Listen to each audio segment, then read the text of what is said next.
Hi guys! Welcome back to my channel. So for this video guys, ayan, magpintura tayo sa ating pinapagawang kulungan sa ating mga babies. Ayan, so kailangan siya pinturahan guys kasi magkalawang. Ayan, tingnan nyo naman oh, kinakalawang na siya. So, samahan nyo akong magpintura. Tara, let's go!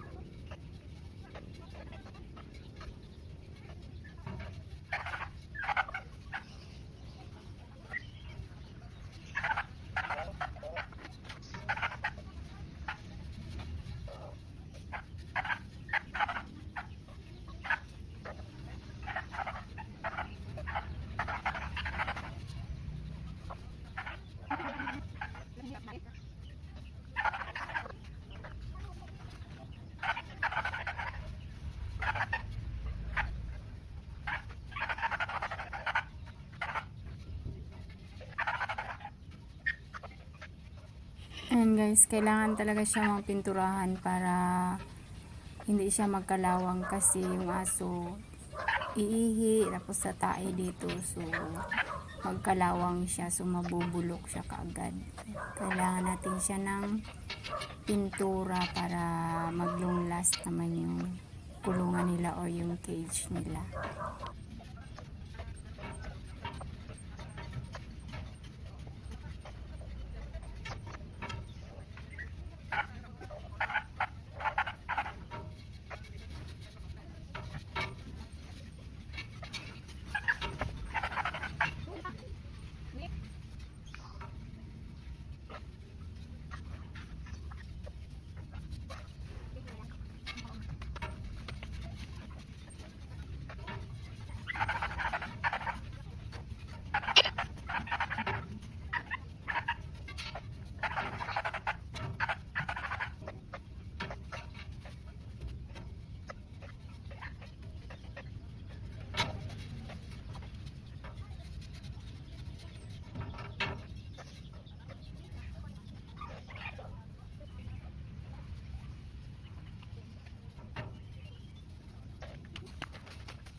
So ito siya guys, isang pintuan lang siya. Pero yung ano dito nasa loob is 2 piraso, puro sila babae. So yan na update, ay nagawa na siya ng pintuan. Ayan na siya guys. So ito naman yung bubong niya, yan. So hindi pa kasi nagawa ng bubong yan. Ayan. Ayan na siya guys. Ayan na. So kailangan naman natin ituloy yung pintura dyan sa loob. Tapos yung mga gipang weldingan, ayan, kailangan natin ng pintura para hindi siya magkalawang.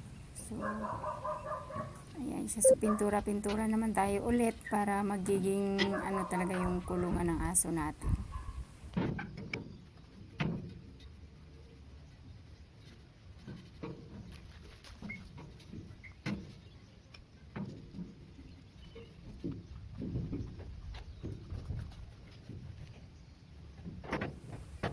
Ayan, hirap pala magpintura guys.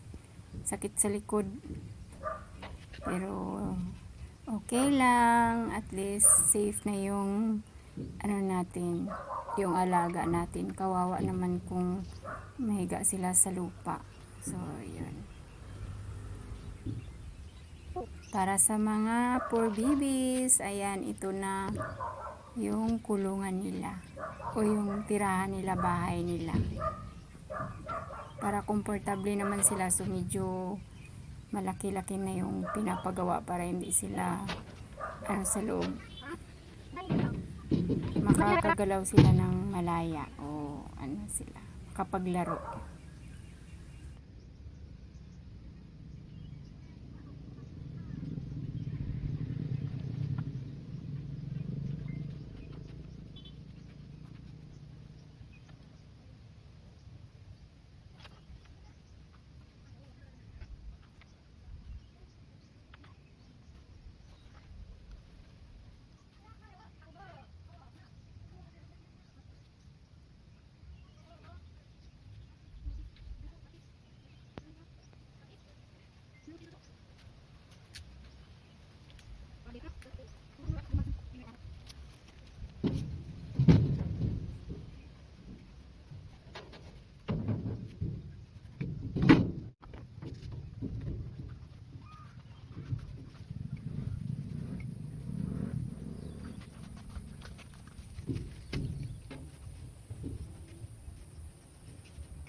Ayan, shout out to Daphne and Victoria 77 and Leah and Laila Vlogs. Ayan, thank you so much for joining my channel.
So, ito na siya guys, ang kabuuan ng ating cage or tirahan ng ating alaga. Ayan.